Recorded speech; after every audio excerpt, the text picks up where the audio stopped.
she said to me, your granddad know you're gay, and we love you entirely. And I just fell out in tears. My mum disappeared for 24 hours after I told her to go and talk to friends and be consoled and make it about her. And the first thing my dad said is, when are you going to get AIDS then? Hello and welcome to A Normal Family, a podcast collecting and retelling true family stories with lessons for us all. In the first episode of 2026, I'm joined by Richard to talk about chosen family. Those who are in our lives not because of biology or law, but who show up for us anyway, including when we mess up. This is something relevant to Richard as a gay man, but we also talk about his work leading the Terrence Higgins Trust. The trust is named after the first person in the UK to die from an AIDS-related illness, Terry Higgins, whose story vividly shows the power of chosen family and how the state can get in the way of these choices. This podcast is for thoughtful, self-reflective people who want better relationships with their partners, children, parents, friends, or the family they might still be building. You don't have to be queer, partnered, or part of a perfect family. Like me, you just have to be curious about how family and relationships shape us.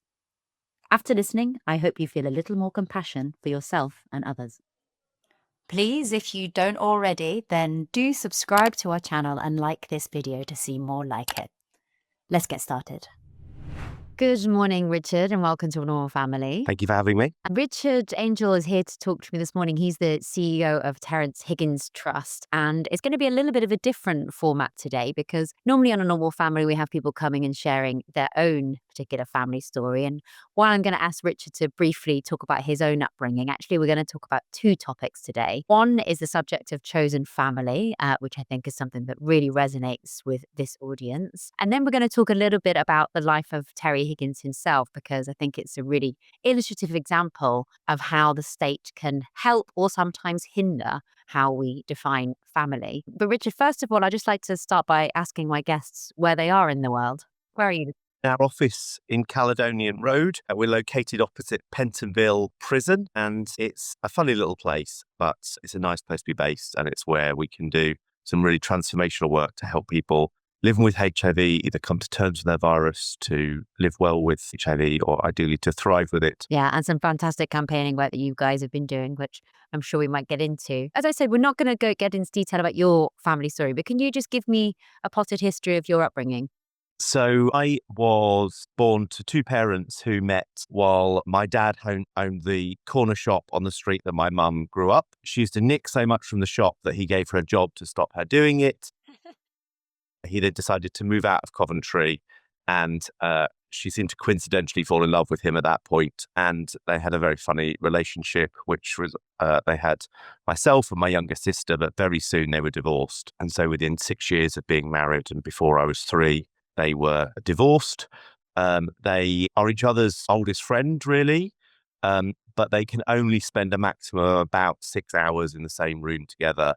They never disagreed in front of us about our upbringing, but they had disagreements about all kinds of things. And I'm sure about our upbringing, but they never once disagreed about it in front of us. And my mum then married a very sweet guy, a paramedic, quite soon afterwards. So we moved in they got a place together. They had a child together.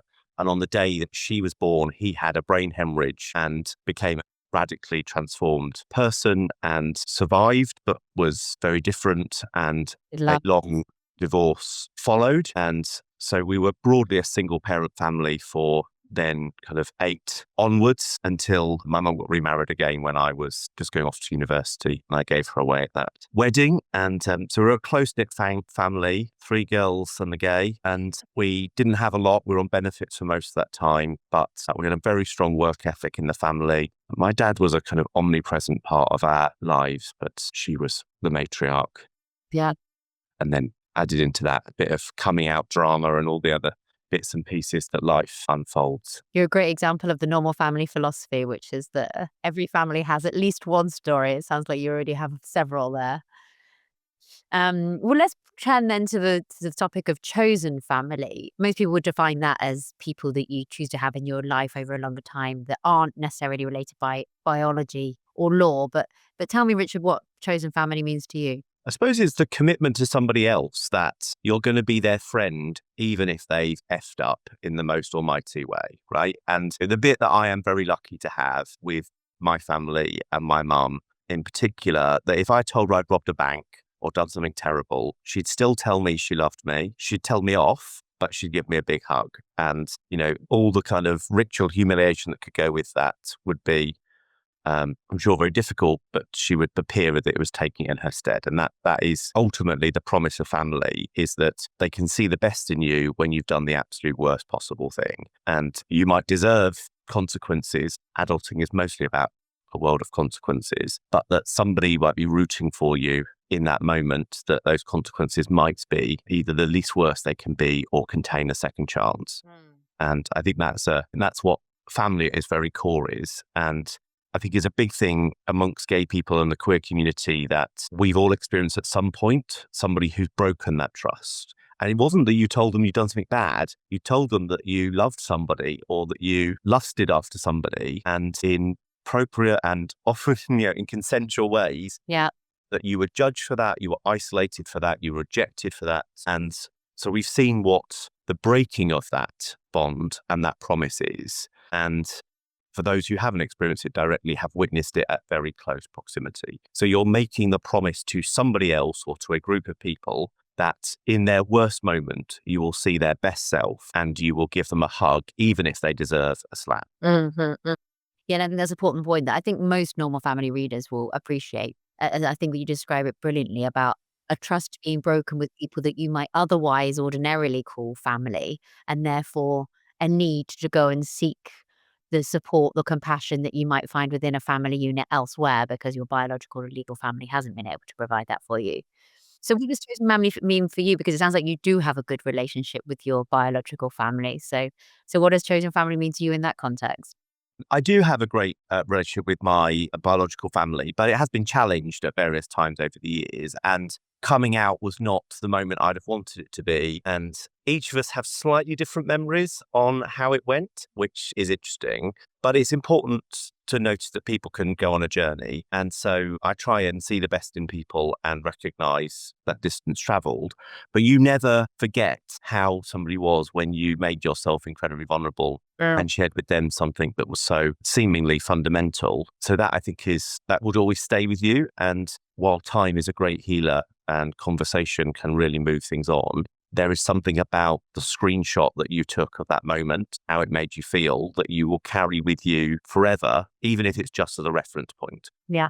So I think chosen family then is seeking out those people that would choose a different path, that would instinctively say, I love you, instinctively reach out to give you a hug, instinctively reach out to hold you, excited for the choices you make, even if they come with strange, difficult or unknown consequences, and people who are going to lift you up if you are going to put yourself in vulnerable situations again. But I think that's what is at the heart of chosen family. And it's been important to me over a long period, and particularly that coming out moment, and thinking about the first people you might tell in school, or the refuge you went to in a group of friends who saw you for who you were and accepted it in a very real way. I suppose the older that I get, two reflections come in, is that whatever you think about how that chosen family might work, when you really are in a point of difficulty, there's very few people that you can really rely on. And often that does come back to biological family. And I really feel often for people who don't have that available biological family of what that can mean. And there is something about a family unit and its dynamic that even if you're leaning on one particular member of the family, they too have their biological family to disperse that from. And that often in a chosen family, it's more atomized relationships that are that strong bond. So if you need to turn to somebody, they have to take the weight of carrying you on their own rather than be the lion's share of the weight shared over four tires of other friends and family around you, which I think is what the case in biological families. I think there is a lot of people who've convinced themselves they have chosen family, and then when the proverbial hits the fan, have found that Interesting.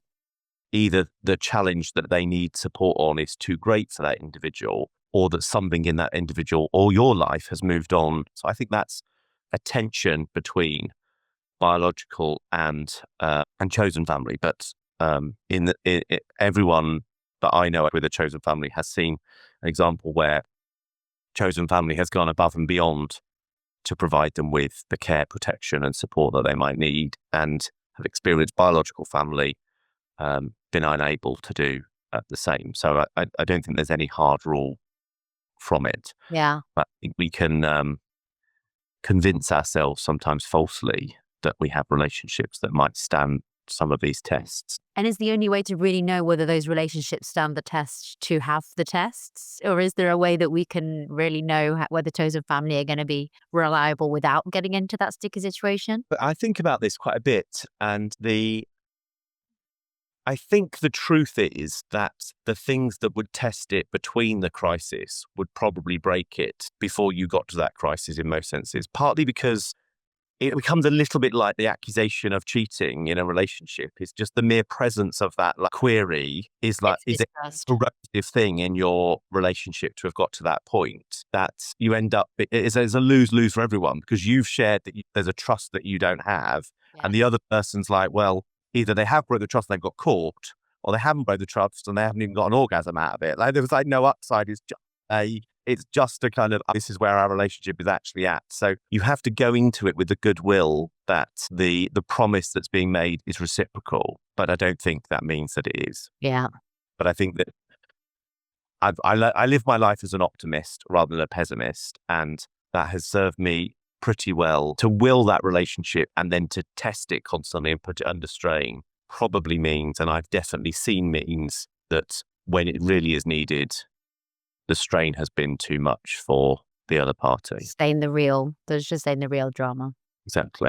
And I, like you, am an optimist. And I would just want to row back to something that you mentioned when you were talking about your coming out story, which we don't need to repeat, but I'm interested in the journey of how that snapshot, as you described it, and the experience you had, and to what sounds like a journey of forgiveness and compassion for the way that that person responded, and recognize that people are going on a journey. A big part of what I want to do with this family is help people understand others as well as themselves better, so that they can live with more compassion and peace, frankly, and better relationships. So yeah, I'm just interested if you can kind of share a bit of your learnings or advice for people going on a similar journey of forgiveness. There's a lovely bit in the TV program It's a Sin, which is about the AIDS crisis in the 80s, for those who haven't seen it. Brilliant show.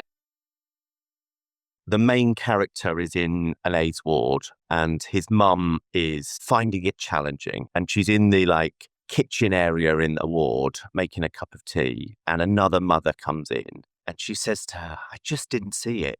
And she said, love, what weren't you seeing? We weren't looking with your eyes, clearly. It was that you didn't want to see it, not that you didn't see it. And I think there's something really powerful in that. If you say I love you to somebody and you aren't prepared to see them for who they are, you're not meaning one of the two things. You're not meaning your observation and not meaning your expressions of love. Now, I was described as a girl from probably age of 3 to about 8 constantly by people. And from about 8, everyone seemed to know that I was gay before I even knew what the word meant. And there's a really brilliant book called Straight Jacket by Matthew Todd, the former editor of Attitude, that talks about how queer people grow up being told that the things most natural to them, how they stand, how they speak, how they posture, is wrong and unnatural and all that stuff. And it can really internalize some serious dysmorphia and all kinds of problems for people. So, but the idea that there weren't warning signs for people, and, FYI to all parents listening, is you are bringing this person into the world, not for you, but for them to have a great life. And you, at that point, should be making a promise to help them live their best life. And really, you should almost be surprised by nothing. It should be a journey of discovery. Now, I'm not a parent, so it's easier said than done. But it was definitely not a surprise to either of my parents, despite their protestations at the time. And my mum disappeared for 24 hours after I told her to go and talk to friends and be consoled and make it about her. And the first thing my dad said is, when are you going to get AIDS then? And I suppose my thoughts and reflections for them and for others is, sometimes there's a moment where you have to think, this isn't about me. Yeah. Especially as a parent. especially as a parent. And, I'm wearing a pink jacket, for God's sake. Like, I was brought up on Mary Poppins, bedknobs and broomsticks and Read the grease. signs, guys.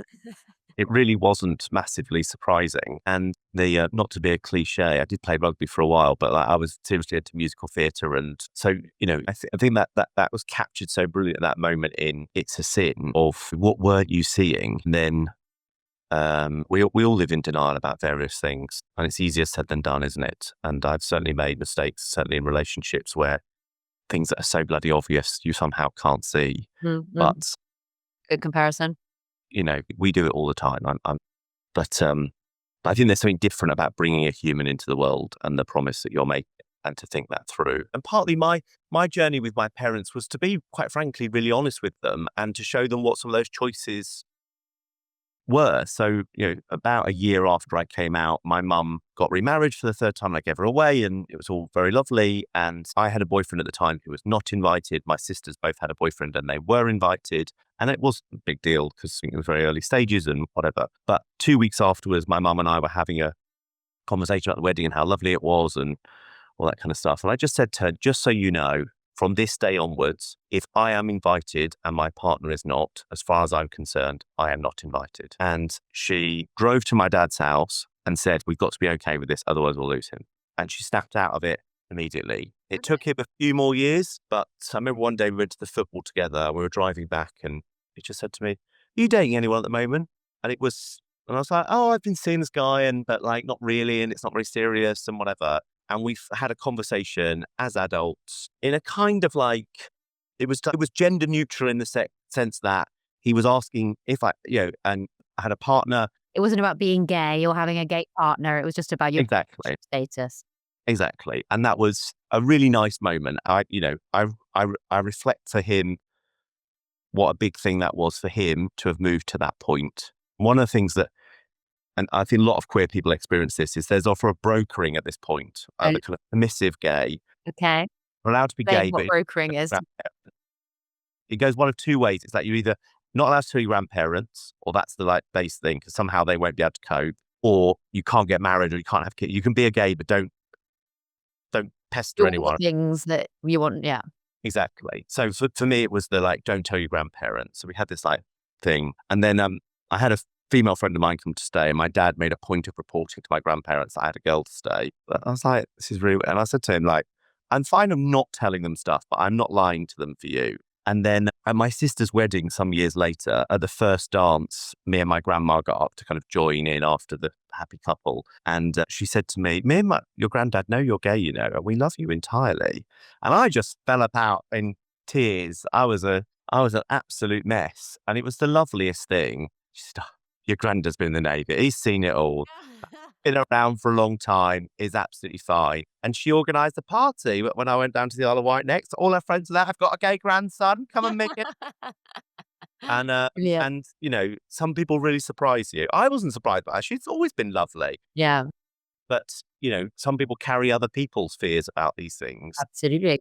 But it really does sometimes put boundaries around you and your life. And what a fantastic response from your grandmother. Exactly as you said, somebody who says, I might not understand or even agree with your life choices, but I love you and I support you and I want you to be successful and happy in whatever you decide. Well, talking about the Navy, that's a nice segue then, isn't it, to our other colleague from the Navy, Terry Higgins, whose name there is plastered behind you. And when I was listening to a couple of interviews that you've done before, Richard, I just thought Terry's story was an interesting one. It's a bit I'd heard before, but I think actually thinking about it in this context, it really threw up some questions for me about the role of the state in shaping families. And I think that often people imagine, I think certainly in the UK political debate, when we had equal marriage, people thought that Cameron was following public opinion. And I think to a large extent that's true. But also I think that the law can help bring a long tail of public opinion along with us. So I'm interested, I guess, in that kind of dynamic between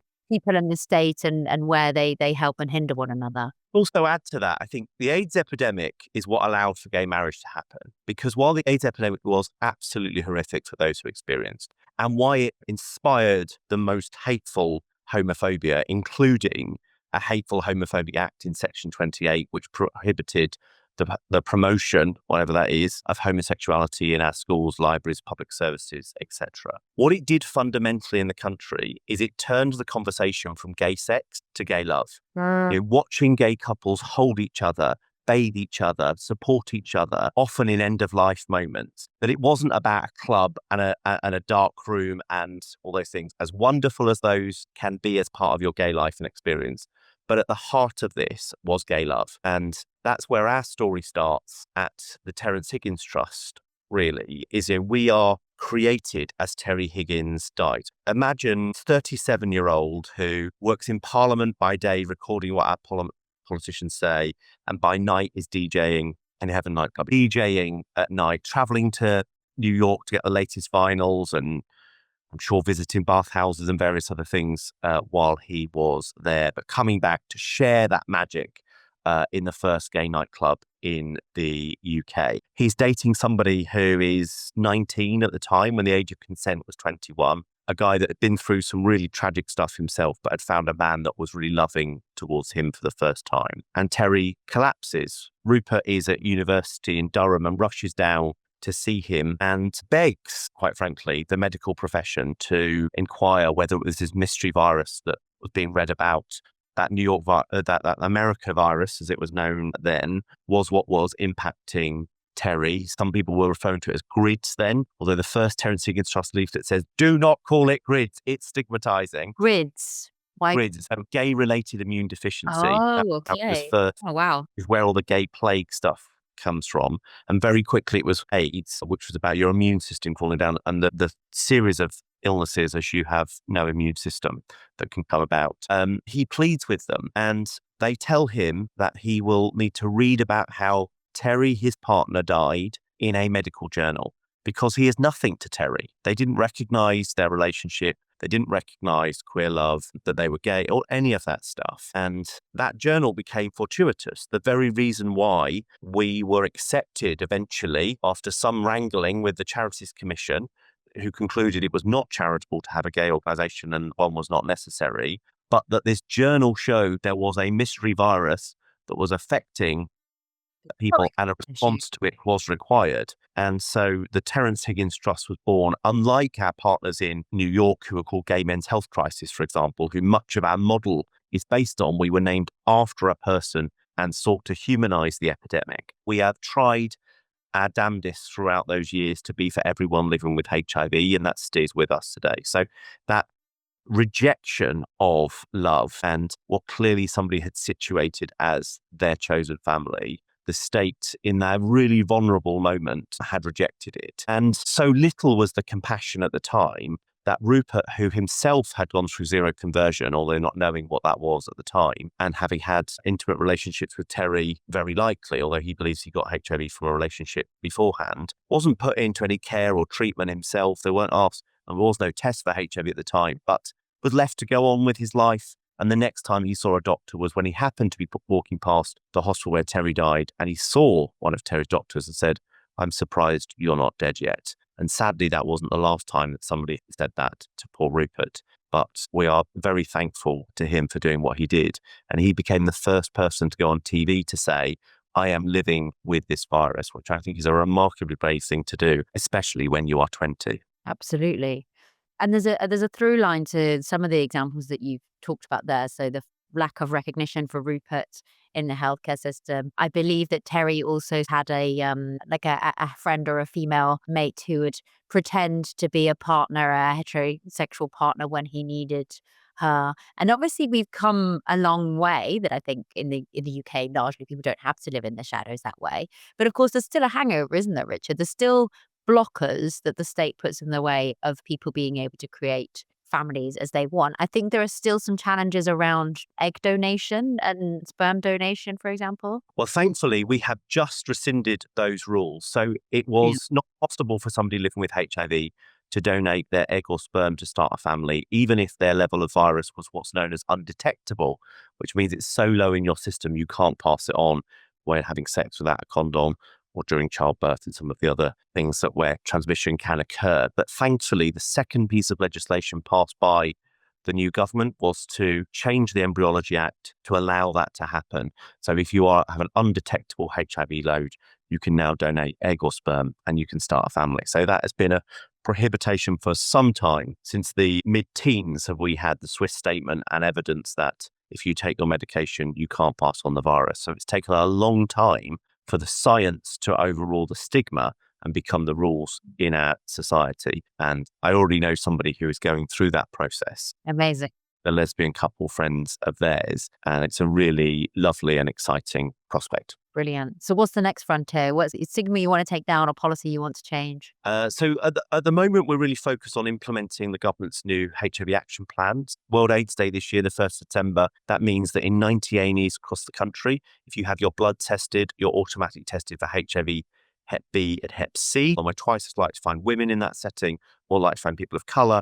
And the gay men that we're diagnosing wouldn't describe themselves as gay or bisexual. They're often men who have sex with men and are, you culturally wouldn't identify or are in heteronormative relationships, marriages, and would define themselves as straight.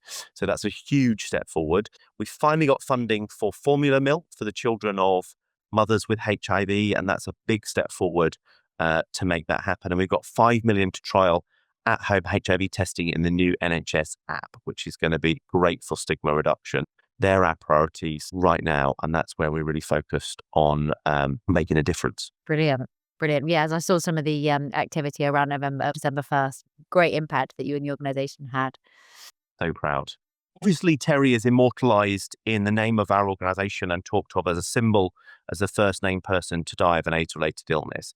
But the other is because he was so special to the people that knew him. And we were very lucky to launch on World AIDS Day this year 2 plaques for Terry, one in English, one in Welsh. 4 of his family members come and join us, and somebody who is potentially suggesting they're a 5th family member that was there. And it was lovely to hear, but it was his chosen family that immortalised him in the work that we did. Rupert, his partner that we've talked about, and Martin Butler, fellow Welshman, deaf guy that had moved to London and found in Terry a very warm and loving friend. While Terry was DJing in the nightclub, Martin was doing the lights and the lasers, and they were great friends. And Martin did the first fundraiser for Terrence Higgins Trust, raising £400, and he gave his home phone number in 1983 to be the first AIDS helpline in the country, and had to run a rota of people calling his house. And you could set your watch by 11:45, a particular priest calling to share about a experience in the bushes that meant that he thought he was somehow going to be damned with this virus. But the way Terry lived his life was pretty special. We have pictures of him in his Haverfordwest Grammar School uniform, and then the next picture we have of him in the Navy. But in 1968, after about 4 or 5 years of service, he decided he'd done his bit for Queen and country, and it was time to return to London. So he went to his superior and said, "I'm one of those gays that you banned from the Navy. It's time to disbar me and send me back to London." And his employer, we haven't got a direct quote, but said something like, "If we kicked all the puffs out of the Navy, we wouldn't have anyone left. Go back and do your job." Terry, I'm told, with a friend, went and found some red paint, and together they painted a hammer and sickle in 1968 on the side of a British warship. What was And with that's being got gay, being communist? Exactly.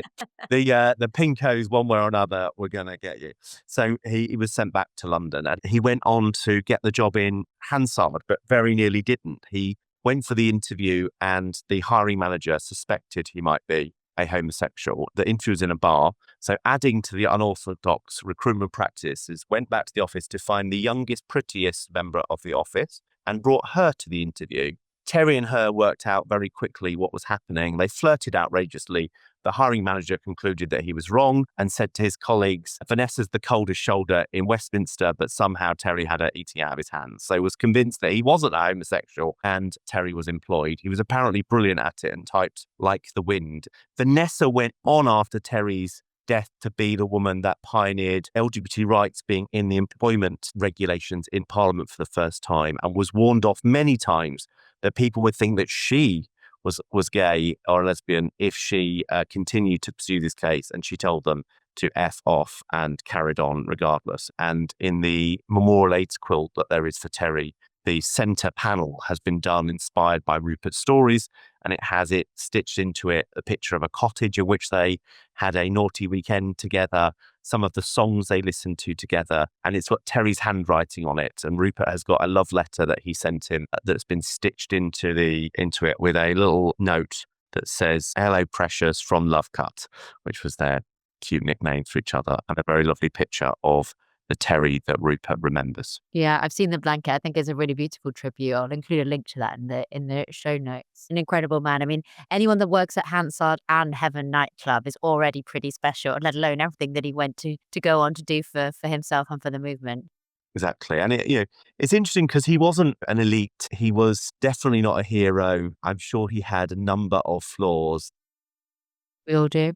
The truth is, he was like you or I. He could have been anyone, but in being anyone, he was very special to those that were in his chosen family. And he clearly sat at the center of a series of spoke relationships that supported the LGBT community at the time and was well known amongst his peers and certainly well liked by a lot of them. Indeed. Incredible man, incredible story. So just then one last question, Richard, from me. Obviously, this project is called A Normal Family. What does a normal family mean to you? Chaos, rowing at Christmas, more food than you might need, sharing stories, telling the same story 1,500 times. Good one. And the moment at Christmas where the conspiracy of Diana comes out and gets shared again. Every family's allowed one truther about one conspiracy. More than that, it definitely is too far, but everyone's allowed one. That family holiday you all look forward to and then immediately regret.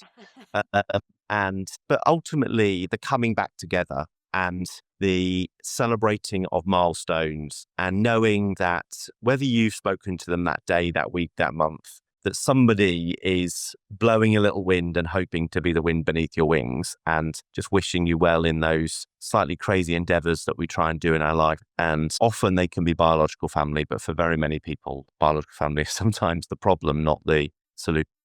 But it's that person that sees you for who you are and is wishing you well every step of the way. And like I said, when you get yourself in trouble and knows you deserve a slap or some punishment in some way for the consequence of your action, is at least prepared to give you a hug, hope it can be the least worse it can be, and that moment contains a second chance. Yeah, absolutely. And I love that. I love that dichotomy of somebody who will love you, but also challenge you in the right way as well. Exactly. Like my mum would take me herself to the police station. Yeah. So she'd tell me I'm wonderful and give me a hug. Yeah. You'd hold my hand entirely, but you would also drive me to the police station. Yeah. Well, it's been a pleasure talking to you this morning, Richard. I think you're not only a brilliant campaigner, but a fantastic storyteller. So thank you for coming and talking about your story, but also Terry's. Any final parting shots or gems of wisdom for our audience before we say goodbye? I suppose in a world where we're becoming more atomized and our phone is becoming a bigger focus in our lives, but for doing everything but phoning people, I continue to be a big advocate for calling someone out the blue and seeing how they're doing and checking in on what is happening and thinking that it's very easy to say in a reply to a WhatsApp, "I'm fine." And you just be like, "Oh, cool, great, you're fine."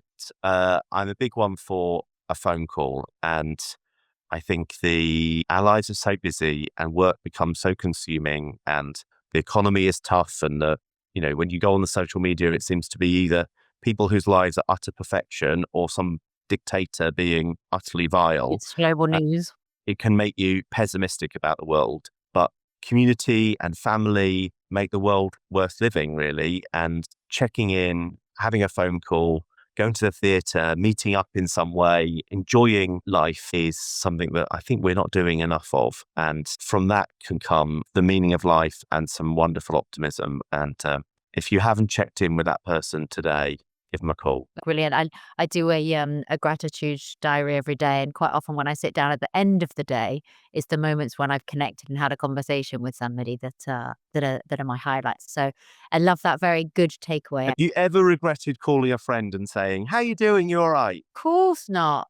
Of course not. Of course not. So more calls, people, less family WhatsApp groups. Yes, please. That's our takeaway. Fabulous. Well, Lovely talking to you, Richard. Thank you so much for joining. Bye-bye. And Thank you thank for you, the everyone, for listening. Thank you to this week's guest for sharing their story and to you for listening. Check out our show notes for more information on this topic, and please keep watching for more Unfiltered Families. And don't forget that you can get in touch if you think that you have a story to share.